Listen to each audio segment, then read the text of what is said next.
A Souza Produções convida você a se tornar um patrocinador. Semeie no nosso ministério. Com a sua oferta poderemos produzir muito mais vídeos. Este é um ministério independente e, por isso, precisa da sua participação. Inscreva-se no canal e compartilhe os vídeos. Seja um multiplicador desta visão.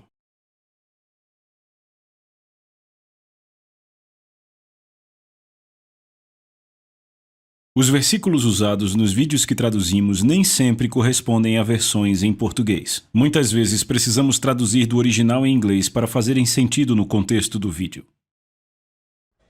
Nesta sessão eu vou continuar com alguns dos segredos das orações atendidas. Na verdade, eu vou tratar de uma chave específica que é essencial para a oração efetiva. E embora esta chave seja claramente apresentada por toda a Bíblia, desde o Antigo Testamento até o Novo, eu penso que a maioria dos cristãos não atenta para a sua existência. E eu creio que a falha em usar esta chave sobre a qual eu vou falar é uma das causas principais da ineficácia no corpo de Cristo. Você já deve estar pensando: que chave é esta? E eu posso dizer que quando você ouvi-la, provavelmente você não dirá glória a Deus. Eu quero voltar mais uma vez ao Sermão da Montanha, onde Jesus está dando instruções sobre como orar, e eu quero pegar duas passagens paralelas. A primeira está em Mateus capítulo 6, versos 5 e 6, onde Jesus diz: e quando orarem, não sejam como os hipócritas, e aí ele descreve como os hipócritas agem. E aí ele diz no versículo 6, mas quando orarem, e aí ele diz o que fazer. Então ele usa a frase quando orarem duas vezes.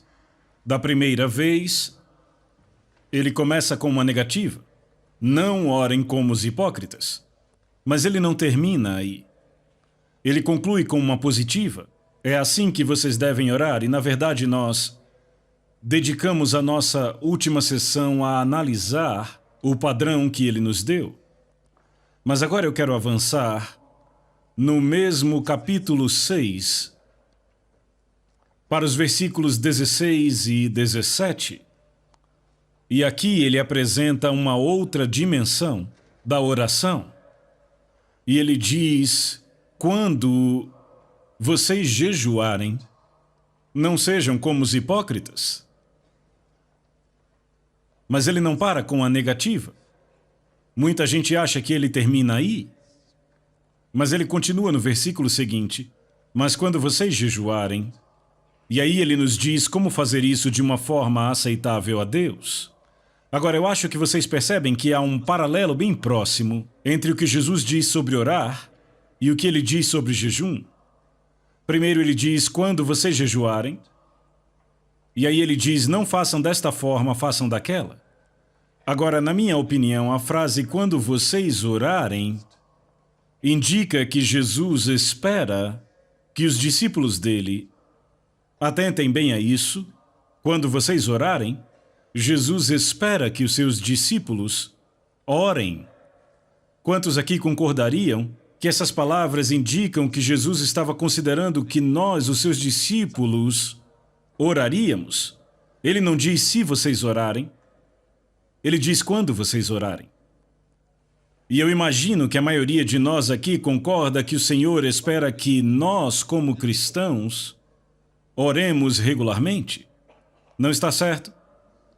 Ok, agora nós passamos para o próximo estágio e ele não diz se vocês jejuarem. Ele diz quando vocês jejuarem. O que é que isso indica? Isto indica que ele espera que jejuemos da mesma maneira que ele espera que oremos. Não parece lógico? Você está aqui comigo, ainda que talvez relutantemente, mas ainda está comigo? Bem, não fique relutante. Eu concordo que esse assunto do jejum não é um daqueles para os quais dizemos facilmente glória a Deus, mas eu garanto a vocês que quando aprenderem sobre ele, vocês dirão glória a Deus, vocês dirão obrigado, Deus, por nos dar esta chave. Veja, as palavras de Jesus sobre oração e jejum são absolutamente e exatamente paralelas. Quando vocês orarem, não orem desta forma, mas orem desta. Quando vocês jejuarem, não jejuem desta forma, mas jejuem desta outra. Então Jesus põe a oração e o jejum exatamente no mesmo nível. Minha conclusão é que se ele tem expectativa que oremos, ele também espera que jejuemos. E eu me alegro muito porque eu tenho um grande predecessor no ministério que chegou à mesma conclusão. Na verdade, a muitos deles, Lutero chegou à mesma conclusão, mas aquele sobre o qual estou falando é John Wesley. E eu li o diário de John Wesley há alguns anos e ele mexeu comigo e me estimulou. E ele disse algo parecido com isto. Eu estou convencido que se um cristão entendeu a necessidade de jejuar e não pratica o jejum, ele vai se desviar com a mesma probabilidade de um cristão que entendeu a necessidade de orar e não ora. E John Wesley não ordenava para o ministério metodista nenhum homem que não se comprometesse a jejuar todas as quartas e sextas até as 4 da tarde. Era um requisito básico para ser ordenado no ministério metodista.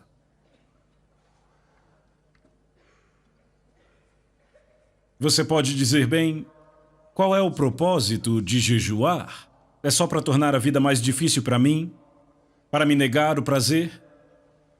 Minha resposta seria não. Sem dúvida há inúmeros propósitos, mas eu vou tratar apenas de um. Qual seja, é uma forma apontada por Deus para nos humilharmos. E eu vou mostrar isso a vocês de forma muito clara na Bíblia.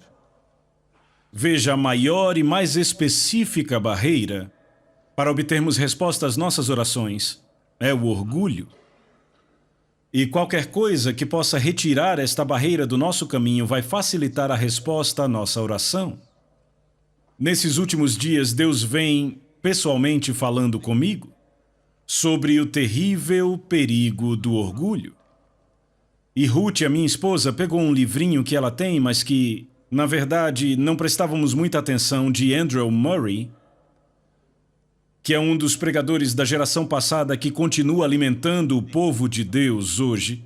Quantos aqui já leram algum livro do Andrew Murray? Bastante gente aqui, isso é muito bom. Eu não sei quem conhece o livro, no original o título é A Humildade do Nosso Senhor. Ele vem sendo republicado com um título mais simples, eu acho que ficou só Humildade. E eu o li algumas semanas atrás, e ele realmente falou comigo profundamente sobre a minha própria vida. Eu já odeio o orgulho há anos, mas eu obtive uma nova visão do quão perverso e do quão maligno o orgulho é, e de como ele nos afasta de todas as bênçãos que Deus tem para nós. Essa mensagem vai por toda a Bíblia. É uma verdade universal. Ela não foi demonstrada primeiramente na Terra. Sabe, a primeira demonstração do mal do orgulho? Qual foi o primeiro pecado da história do universo? Me digam. Orgulho, sim, quem cometeu o pecado? Lúcifer, isso mesmo, um anjo, no céu. E se aquele orgulho, se o pecado do orgulho pôde ser cometido no céu, fazendo com que um anjo perdesse o seu lugar, quanto mais suscetíveis estamos ao pecado do orgulho devido à natureza pecaminosa nesta terra. Eu vou dar aqui 3 passagens da Bíblia que tratam de orgulho e de humildade. A primeira fica em Lucas 14, versículo 11. E é o final de uma parábola onde Jesus explica como agir quando se é convidado a um banquete. Em Lucas 14. E sabe, nós somos convidados para banquetes hoje em dia, às vezes. Eu fui convidado para um ontem. E Jesus disse, ele era tão prático. Ele sempre dava ilustrações muito simples. Primeiro, eu quero dizer que Deus nunca disse que ele vai nos humilhar. Ele sempre nos diz para nos humilharmos. Eu digo às pessoas, Deus podia te humilhar, mas só você pode se fazer humilde. Não ore, Deus me torne humilde, porque essa não é uma oração bíblica e, além do mais, provavelmente você se arrependerá dos resultados desta oração.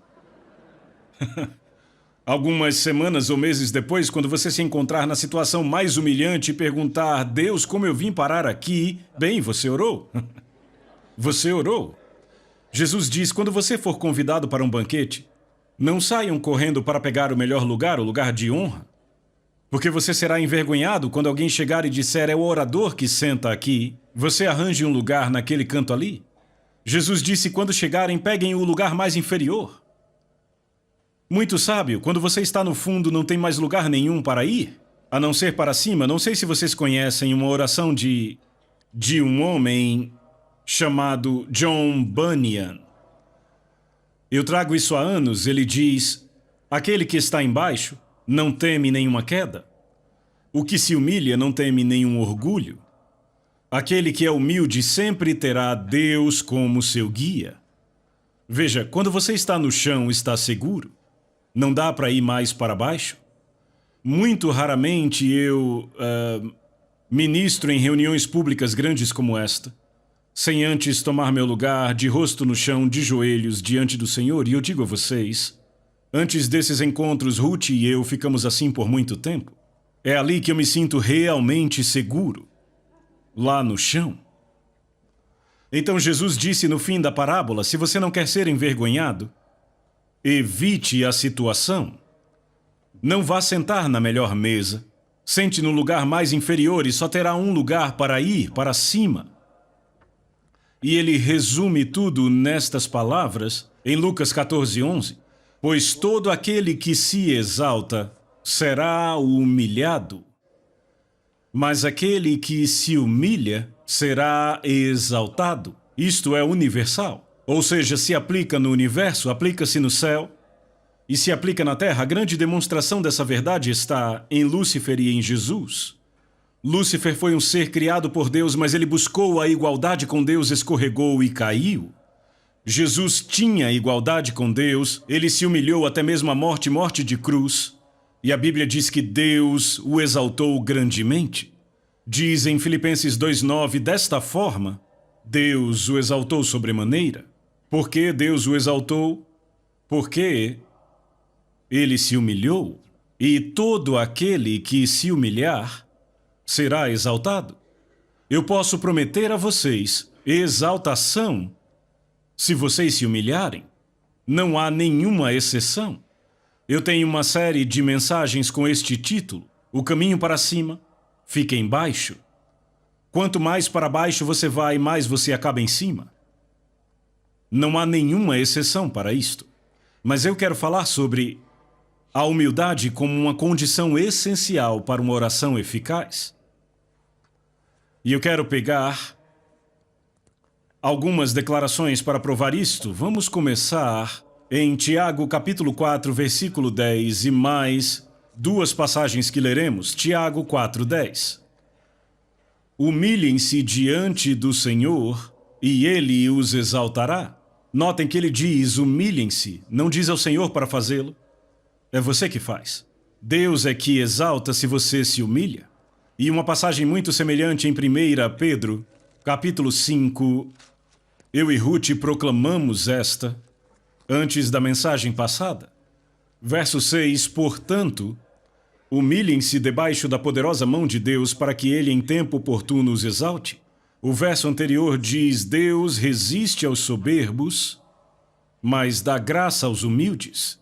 Então, se você vai até Deus em oração com o seu orgulho, Deus estará te resistindo. E adivinha quem empurra com mais força? Você não pode se aproximar de Deus em orgulho.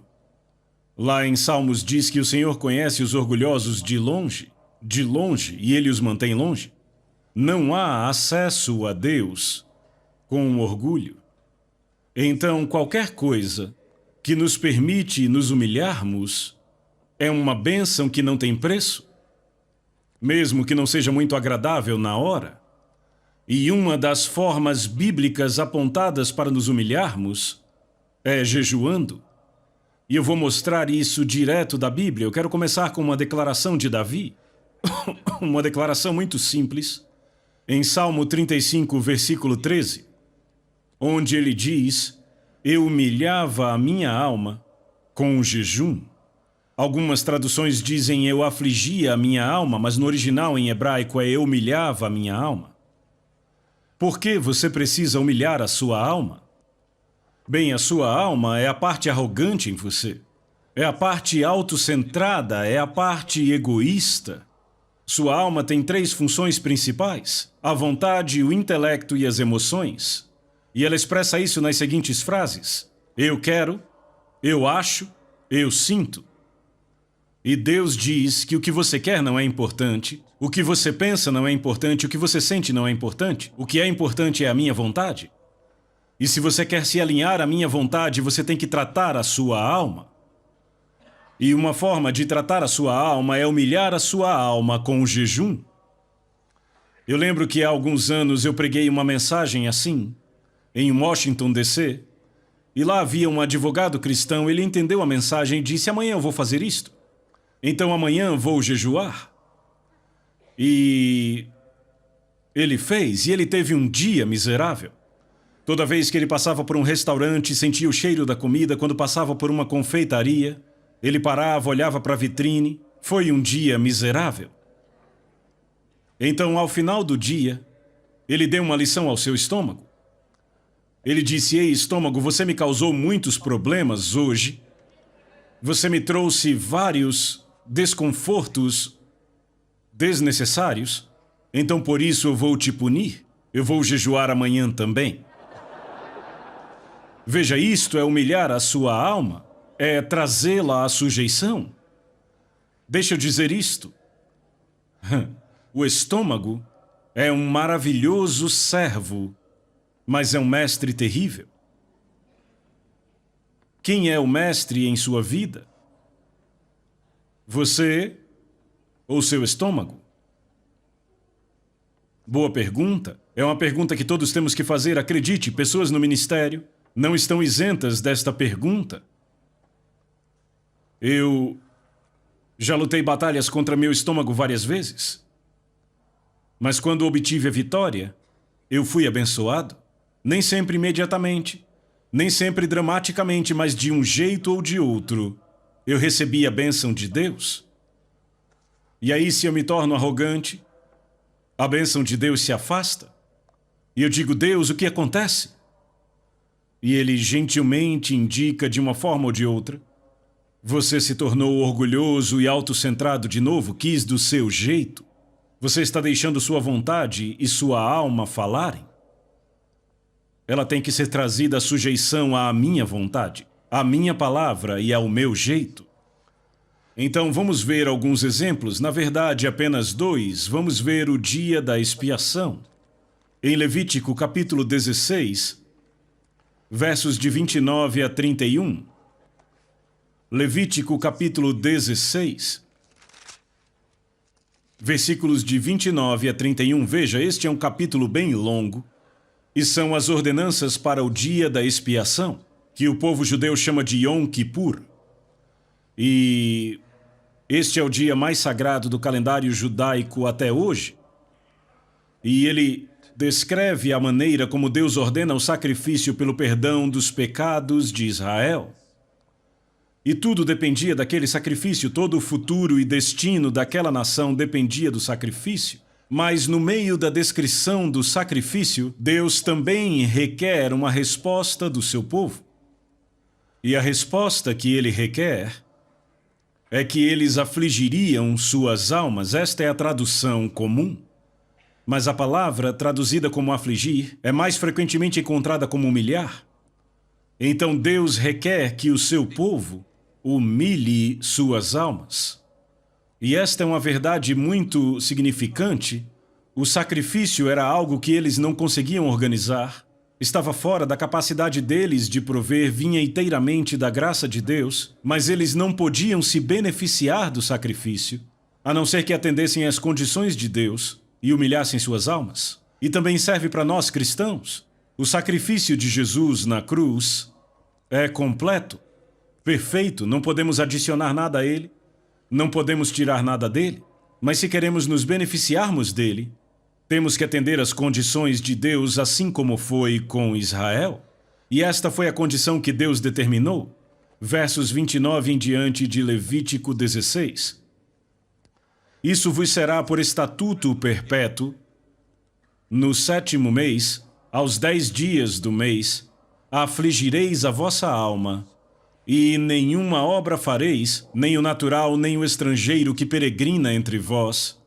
Porque naquele dia o sacerdote fará expiação por vós, para purificar-vos, e sereis purificados de todos os vossos pecados perante o Senhor. É sábado de descanso solene para vós outros, e afligireis a vossa alma. É estatuto perpétuo. Agora, o povo judeu sempre entendeu muito bem, e com bastante precisão, que a frase afligireis a vossa alma significa jejuar. Ficar sem comida, de fato e de verdade. Naquele dia, normalmente ficavam sem comida, nem bebida. A propósito, deixa eu definir jejum para que possamos avançar. Minha definição de jejum é se abster de comida para propósitos espirituais. Frequentemente também de bebidas, mas, falando de forma geral, não é. E se você se abstém de líquido, cabe a você decidir. Mas o que eu quero apontar aqui é que era requerido a Israel humilhar a sua alma para receber o benefício do sacrifício feito em seu favor. E o povo judeu, por cerca de 3.400 anos, sempre soube que humilhar sua alma significava jejuar. Na verdade, esta é uma prática que não foi quebrada na história desde os tempos de Moisés até hoje. No dia da expiação, eles afligem suas almas, jejuando. E no Novo Testamento, em Atos capítulo 27, versículo 9, este dia é chamado Dia do Jejum, que é a confirmação no Novo Testamento do entendimento de que afligir nossas almas é jejuar, é trazer nossas almas à sujeição, é não permitir que nossa alma dite algo para nós ou para Deus, é nos submetermos a Deus. E eu reforço meu ponto com uma conversa que Deus teve com a terra, quando Ele nos comunica que a resposta que Ele quer de nós, da mensagem da graça, é apresentarmos nosso corpo. Não é algo lá em cima, voando no etéreo. É algo bem aqui embaixo na terra, prático.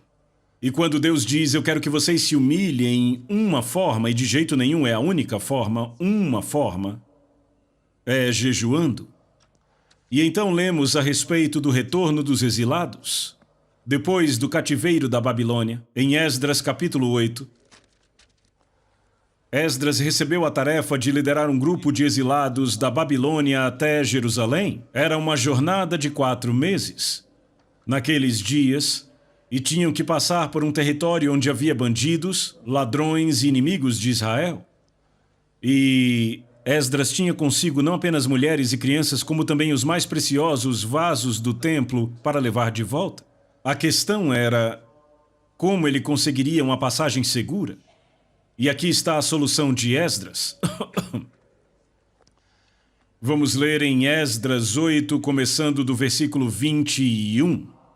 Então apregoei ali um jejum junto ao rio Ahava, para nos humilharmos perante o nosso Senhor, para lhe pedirmos jornada feliz para nós, para nossos filhos e para tudo o que era nosso. Como foi que eles se humilharam?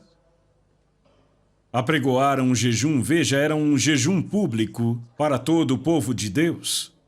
E então ele vem com esta afirmação bem interessante, porque tive vergonha de pedir ao rei, exército e cavaleiros, para nos defenderem do inimigo no caminho, porquanto já havíamos falado com o rei, dizendo a ele, a boa mão do nosso Deus é sobre todos os que o buscam para o bem deles, mas a sua força e a sua ira contra todos os que o abandonam. Vejam, Esdras se colocou em um lugar pelo seu testemunho no qual ele tinha que provar aquilo que ele havia dito. Ele disse ao rei: o nosso Deus é o Deus Todo-Poderoso, é o Deus dos céus, ele nos protege. E então ele recebeu a tarefa de levar aqueles exilados de volta numa situação muito perigosa. E ele diz: eu poderia ter ido ao rei e pedido uma escolta, soldados e cavaleiros, mas como isso se encaixaria na minha afirmação que Deus protege o seu povo? Frequentemente acontece conosco, testemunhamos e temos que viver do nosso testemunho. E então ele disse: eu não escolhi o caminho carnal, eu não escolhi o caminho do mundo, eu escolhi o caminho espiritual. Buscar a proteção de Deus não com soldados e cavaleiros, mas jejuando, humilhando-nos diante de Deus, invocando sua proteção. Você lê essa história, mas ele conclui no versículo seguinte: nós, pois, jejuamos e pedimos isto ao nosso Deus, e ele respondeu a nossa oração. E você lê o resto da história, eles passaram em segurança, sem nenhuma perda, nenhum acidente.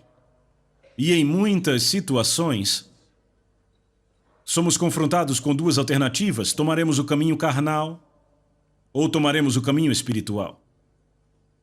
Bem, então deixa eu falar e testemunhar da minha própria experiência.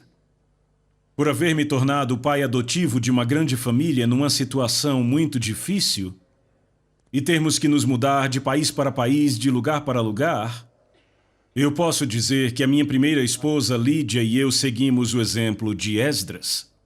Quando tínhamos uma jornada para fazer, jejuávamos e orávamos. E graças a Deus, a nossa família sobreviveu intacta. Em meio a circunstâncias terrivelmente perigosas, em meio à guerra, à fome, sobrevivemos. Eu posso testemunhar: o caminho de Deus funciona. Ele é prático, não é algo teórico. Certo, então vamos considerar um pouco pessoas debaixo do julgamento de Deus. Se o julgamento de Deus viesse a ser proclamado sobre a nação da Nova Zelândia e quiséssemos avisar, e isso pode acontecer facilmente, eu não acredito que está longe, o que poderíamos fazer? Poderíamos jejuar, nos humilharmos diante de Deus. Sabe, houve um rei terrivelmente mau em Israel, chamado Acabe. Eu não sei se você lembra da história de Acabe, mas ele casou com Jezabel e ele levou Israel à idolatria e a todo tipo de maldade. E em 1 Reis, capítulo 21, Elias teve um confronto com Acabe. E ele pronunciou o juízo de Deus sobre ele. Vejamos aqui, Deus disse a ele, verso 21, farei a tua casa como a casa de Jeroboão, filho de Nebate, e como a casa de Baasa, filho de Aías. Todo homem e toda mulher da sua família será destruído. Esse foi o juízo de Deus. E então ele continua dizendo, no verso 25, ninguém houve, pois, como Acabe, que se vendeu para fazer o que era mal perante o Senhor, porque Jezabel, a sua esposa, o instigava. Então ele foi o rei mais perverso, e Deus anunciou o juízo sobre ele através do profeta Elias. Mas Acabe temeu ao Senhor. Verso 27, tendo Acabe ouvido estas palavras, rasgou as suas vestes, cobriu de pano de saco seu corpo e jejuou, dormia em panos de saco e andava cabisbaixo. E veio a palavra do Senhor a Elias, dizendo, não viste que Acabe se humilha perante mim? Portanto, visto que se humilha perante mim, não trarei este mal nos seus dias, mas nos dias do seu filho trarei. Então temos aqui este homem apontado como o rei mais perverso em Israel até aquela época. O juízo de Deus foi pronunciado contra ele e sua família. Mas quando ele se humilhou com o jejum, Deus disse, não trarei o juízo nos seus dias. Ora, se o jejum pôde fazer isto com Acabe, o que poderá fazer a mim e a você como filhos de Deus? Você vê o potencial? E então, na história de Jonas, na sua mensagem para Nínive, vemos como ele entrou na cidade, uma cidade muito perversa, violenta e má, e ele proclamou que em 40 dias a cidade seria destruída. Aquela era uma mensagem de Deus. Como foi que os habitantes de Nínive responderam? Jonatas 3:6. Chegou esta notícia ao rei de Nínive. Ele levantou-se do seu trono, tirou de si as vestes reais, cobriu-se de pano de saco e assentou-se sobre a cinza. E ele fez toda a cidade jejuar. Até mesmo os animais jejuaram. E ele diz no verso 10, viu Deus o que fizeram, como se converteram do seu mau caminho. E Deus mudou de ideia quanto ao mal que tinha dito que lhes faria, e não o fez. Uma cidade gentia, conhecida por sua maldade, ouviu a mensagem de um profeta uma vez, arrependeu-se, jejuou e lamentou, e Deus poupou a cidade inteira. E Nínive foi poupada do juízo por 100 anos desde aquele tempo. Então, se o jejum trouxe isto a Nínive, o que poderia fazer por nossa nação? O que poderia fazer quando o povo de Deus se humilha, clamando por ele? E então, para evitar o desastre, se lermos o livro de Esther, veremos como um homem chamado Amã conseguiu elaborar o seu plano. Era um complô, na qual toda a nação dos judeus, no território do reino da Pérsia, seria destruída. E eu presumo que cada judeu na terra naquela época estava naquele reino porque era constituído de 127 províncias e se estendia da Índia até a Etiópia. E o decreto saiu, mas havia no Palácio Real uma judia cuja nacionalidade não era conhecida, Esther, e o seu primo Mordecai mandou uma mensagem para ela e disse: não pense que você escapará diferentemente de cada judeu neste palácio, porque quem sabe você não está aí para um tempo como este? E Esther lançou um desafio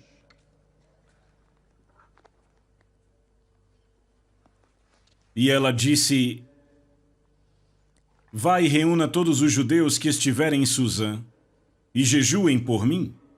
Não comam nem bebam nada por 3 dias durante dia e noite. Eu e as minhas servas também jejuaremos. Depois irei falar com o rei, ainda que seja contra a lei, e se eu tiver de morrer, morrerei. Você lê o resto da história, que quando o edito foi proclamado, a situação inteira foi totalmente invertida e termina com um triunfo para o povo judeu e a preservação da nação judaica. O que foi que mudou a história? Qual foi o ponto de virada? Foi quando o povo de Deus jejuou. Sabe, eu penso que é quase impossível exagerarmos sobre o potencial do jejum para mudar o curso da história. Não é de espantar que Satanás tente manter esta chave fora do alcance do povo de Deus. Ele tem medo disto.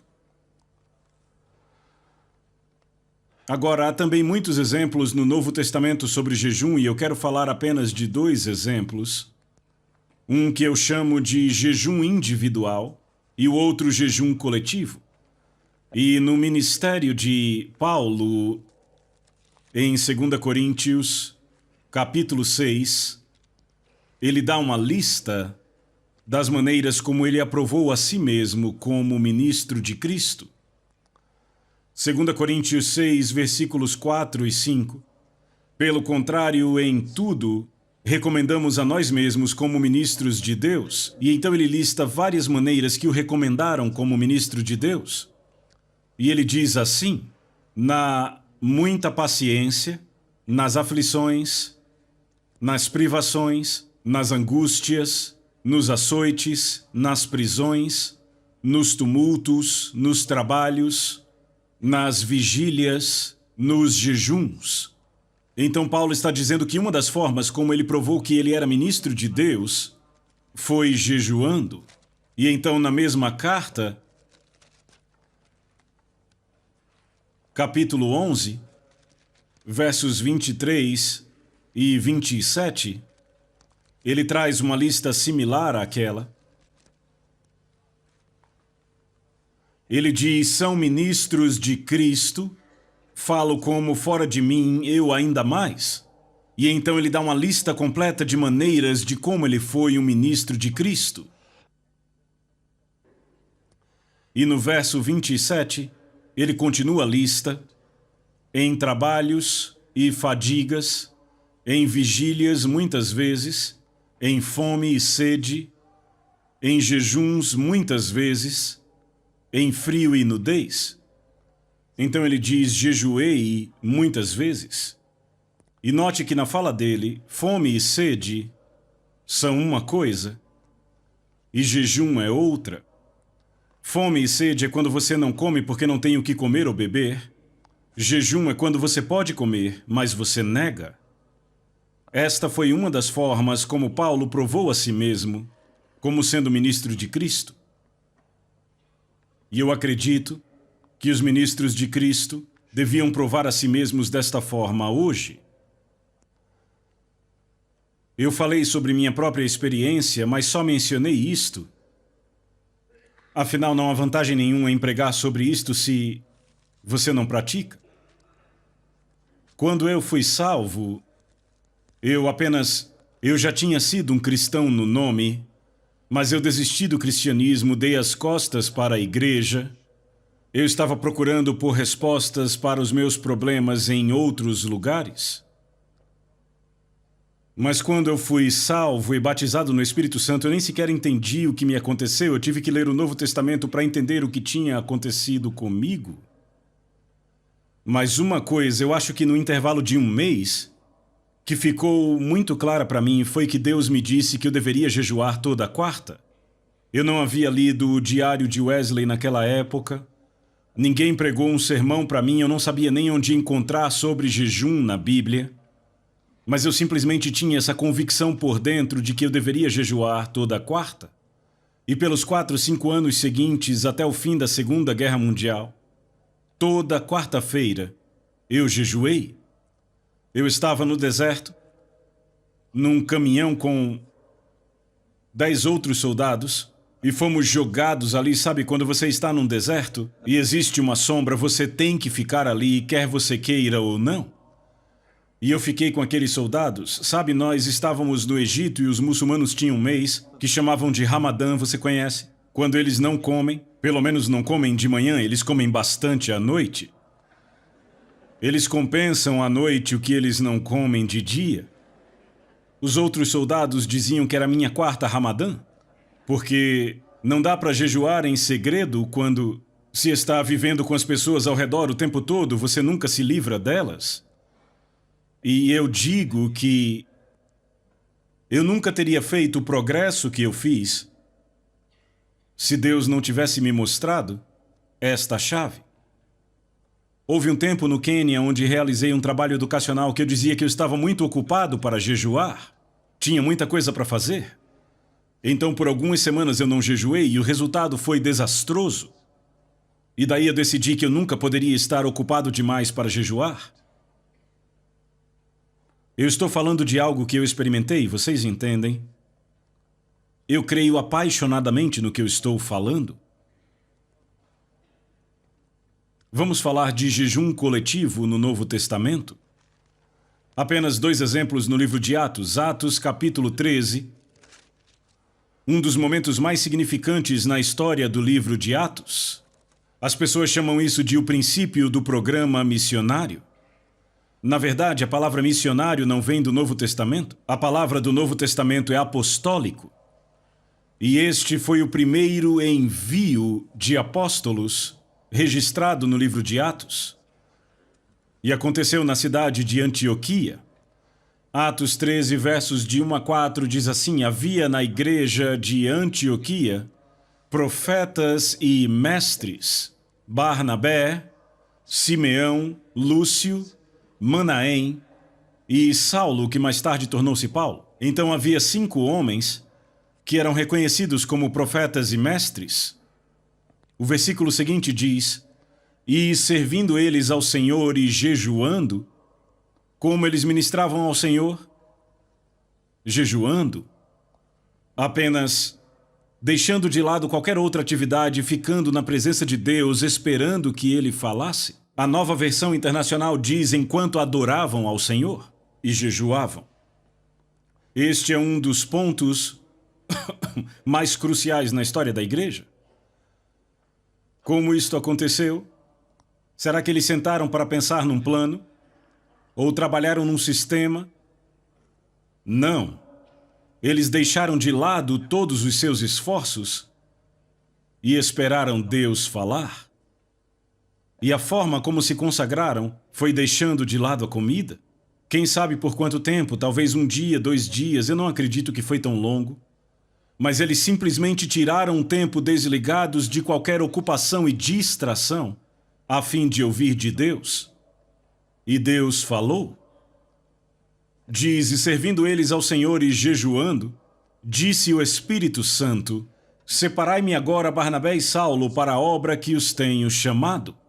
Então ouviram de Deus a estratégia dele. Sabe qual o maior problema da igreja de hoje? É que raramente a igreja segue a estratégia de Deus. Raramente. Temos nossos próprios planos, nossos programas, nossos sistemas, e a maioria deles não foi Deus quem iniciou. E Deus só se compromete a concluir aquilo que ele iniciou. Paulo diz em Filipenses 1,6, estou plenamente certo de que aquele que começou a boa obra em vós há de completá-la. Jesus diz, eu sou o alfa e o ômega, o princípio e o fim. O que ele começa, ele vai concluir. Mas o que ele não começa não tem compromisso de concluir. O que é importante é descobrir o que Deus está começando. Qual é o plano de Deus? Como podemos ouvir de Deus? E a igreja antiga estabeleceu o padrão. Eles tiraram um tempo de tudo, incluindo de comer, e disseram, temos que ouvir de Deus. E eles ouviram, Deus disse, bem, eu tenho um plano. Eu quero que separem 2 homens, Barnabé e Saulo, e os enviem. Não os enviaram imediatamente? Ouçam. Diz, então, jejuando e orando, e impondo sobre eles as mãos, os despediram, então jejuaram de novo.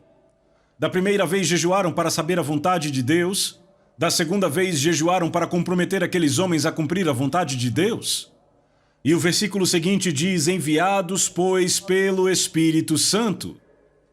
E a palavra enviados aí vem de uma bela palavra grega que significa enviados e acompanhados. O Espírito Santo não disse apenas vão, disse vão e eu vou com vocês. E este foi o princípio do ministério apostólico. Naquela época foram chamados de profetas e mestres, mas no capítulo seguinte de Atos, capítulo 14, verso 14, diz, quando os apóstolos, Barnabé e Paulo, quando eles se tornaram apóstolos? Quando foram enviados pela igreja. Veja, o apóstolo é aquele enviado. Isso é tremendamente importante porque isto indica uma forma bíblica de como podemos instituir o ministério apostólico. Quantos de nós acreditam em profetas e mestres? Você acredita que há profetas e mestres na igreja hoje? Eu certamente acredito que existem.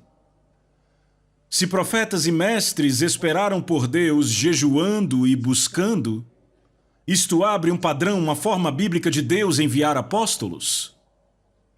Quantos acreditam que pode haver apóstolos na igreja hoje? É uma boa coisa, porque são postos na igreja para aperfeiçoá-la. Se tivessem sido banidos, a igreja nunca estaria completa. Então, o momento mais decisivo daquele período foi o envio daqueles apóstolos. No que isto resultou? Digam em uma palavra. Não ouvi na igreja. Agora, eles ganharam muitas pessoas para o Senhor nas cidades que visitaram e então tiveram que estabelecer igrejas. Primeiramente, tinham grupos de discípulos e depois tiveram que construir igrejas. Qual foi o ponto de transição de um grupo de discípulos para a igreja? Quais pessoas tiveram que ser levantadas? Me digam. Presbíteros, isso mesmo. Foi aí que os discípulos se tornaram uma igreja, quando surgiram os presbíteros para governar. Então fizeram isso, lemos em Atos 14, verso 21. E tendo anunciado o evangelho naquela cidade e feito muitos discípulos, voltaram para Listra, Icônio e Antioquia, cidades onde já haviam pregado, fortalecendo a alma dos discípulos exortando-os a permanecer firmes na fé e mostrando que através de muitas tribulações nos importa entrar no reino de Deus. Então, tendo levantado presbíteros em todas as igrejas e orado com o jejum, os recomendaram ao Senhor. Como levantaram presbíteros? Como entraram na mente do Senhor para saber quem seriam? Tem versões que trazem a palavra eleição. Sim, mas foi uma eleição de Deus. Como entenderam a mente de Deus? Qual foi a chave? Não ouvi vocês? Jejum, obrigado. Vocês veem duas nomeações decisivas na obra da igreja, apóstolos e presbíteros. E na igreja antiga, ambas as nomeações foram alcançadas através da oração e do jejum. Por que esperaríamos fazer de alguma forma diferente em nossa época? Será que podemos melhorar este método? Deus nunca nos pediu para melhorar nada, apenas nos pediu para seguir. Entendem? Aqui está uma chave. E eu estou pondo ela em suas mãos. O que farão com ela? O que os cristãos desta nação vão fazer com esta chave? O que os cristãos da Austrália farão com esta chave? O que os cristãos da Inglaterra farão com esta chave, África do Sul e todas as outras nações onde esta mensagem chegar? Você acha que Deus mudou? Será que encontramos uma maneira melhor? Certo, então agora eu quero apontar duas conclusões. A primeira está na conhecida passagem em 2 Crônicas 7:14. Eu a chamo de esperança para uma nação.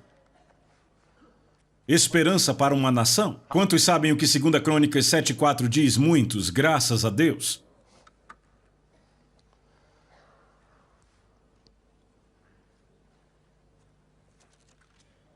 Eu poderia citar de cor, mas não irei. Deus fala, e ele diz: se o meu povo, que se chama pelo meu nome, se humilhar e orar e buscar a minha face e se converter dos seus maus caminhos, então eu ouvirei dos céus, perdoarei seus pecados e sararei a sua terra. Então são 7 passos. 4 passos que o povo de Deus tem que dar, 3 passos que Deus dará quando nós dermos os nossos 4. Quais são os 4 passos que temos que dar? Qual é o primeiro? Eu não ouvi vocês? Nos humilharmos. Por quê? Porque o orgulho é uma barreira para a resposta às nossas orações. O próximo é orar. Deus diz: não comece a orar até tratar do seu orgulho. E então ele diz: buscar a minha face. Não significa uma reunião de oração de 8 às 9:30. Isso é orar até experimentar a presença de Deus. E então ele diz: se converter dos seus maus caminhos. E você diz: Deus, mas eu não tenho maus caminhos. E Deus diz: espere até estar em minha presença e você descobrirá. Experimentamos isso em nossa igreja em Fort Lauderdale cerca de 5 anos atrás. A esposa de um dos presbíteros recebeu uma palavra do Senhor para proclamar um jejum. Eu já vou falar sobre isso, um jejum coletivo. E aquilo não foi recebido com muito entusiasmo. O fato foi que os presbíteros, e eu era um deles, ficaram tão envergonhados que tivemos que fazer algo a respeito daquilo. E então dissemos que íamos tirar um certo período para jejuar e orar, e nos encontrávamos toda manhã, eu acho que era o quê? 5 da manhã. Bem, eu não estava lá, Ruth e eu estávamos viajando quando começaram. E se não me engano, na primeira manhã havia 13 pessoas. A igreja tinha mais de 500 pessoas na época. Na manhã seguinte, eu acho que vieram 7. E aí começou a ficar, como é típico nas reuniões de oração, na manhã seguinte havia 4. Mas então, um irmão que não era um presbítero recebeu um fardo do Senhor. E ele passou 24 horas chorando. E as coisas mudaram. E quando Ruth e eu voltamos, eu disse: gostemos ou não, isso vem de Deus, é melhor a gente se envolver se não quisermos nos perder dele. E eu não posso entrar nos detalhes, mas pelas próximas, eu acho que 6 semanas, nos encontrávamos toda manhã às 5 da manhã e passávamos a maior parte do tempo com o rosto ao chão. E os pecados que foram confessados foram espantosos. Era uma igreja ótima e respeitável. Mas havia adultério, fornicação, havia alcoolismo. E não veio à tona até estarmos na presença de Deus. Não diga a Deus, eu não tenho maus caminhos para me arrepender. Provavelmente isso só vai dizer o quão distante você está da face dele. À luz do semblante dele, as coisas ficam diferentes. O que Deus pede de nós? 4 coisas: nos humilharmos, orar, buscar sua face, se converter dos maus caminhos. Como é que nos humilhamos? Fazendo o quê? Você entendeu a mensagem? Certo, veja, você pode jejuar e ser muito orgulhoso. Jesus disse, não jejue assim. Não é assim que se jejua, é assim que os hipócritas jejuam. Mas ele não disse, é por isso que vocês não jejuarão. Não, ele disse, jejue da maneira certa, não da errada. Então Deus diz, eu faço 3 coisas. Se você faz as 4, eu faço as 3. Eu ouvirei, eu perdoarei os pecados e eu sararei a sua terra. Quantos aqui gostariam de ver a sua terra sarada? Será que Deus já te mostrou um caminho? Será que há um remédio bíblico? Eu creio que há. Vamos para uma última passagem na Bíblia. Joel capítulo 2.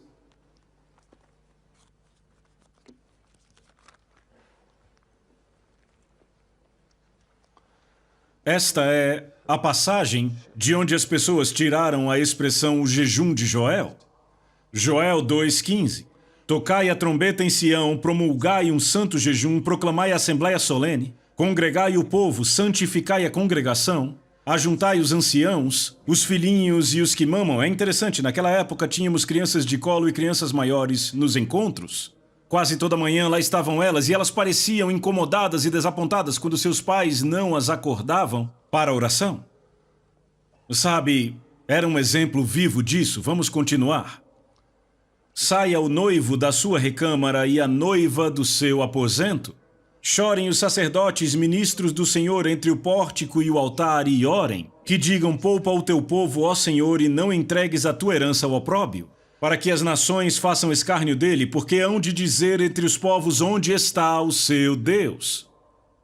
Note que, acompanhando, percebemos que ele menciona 3 categorias: os sacerdotes, os ministros e os anciãos.